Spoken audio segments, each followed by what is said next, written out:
Reports suggest the Chinese company will launch one more flagship this year, called the OnePlus Ace 2. China's MIIT certification website may have just revealed the key specifications of the alleged Ace 2. A OnePlus smartphone with model number PHK-110 has bagged China's Ministry of Industry and Information Technology, MIIT, certification. The model number is associated with the alleged OnePlus Ace 2. It may also arrive in other markets but with a different name, probably as OnePlus 11R. The listing reveals the smartphone will pack a 5,000 mAh battery with support for 100W fast charging, similar to the OnePlus 11.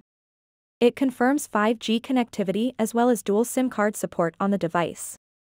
Reports have revealed that the OnePlus Ace 2 will have a curved-edge OLED display with a punch hole in the center, offering a 1.5K resolution.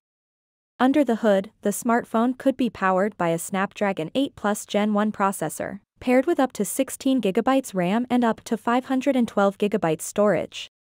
It will likely have a triple camera setup with a 50MP Sony IMX890 primary sensor, 8MP ultra-wide, and a 2MP unit.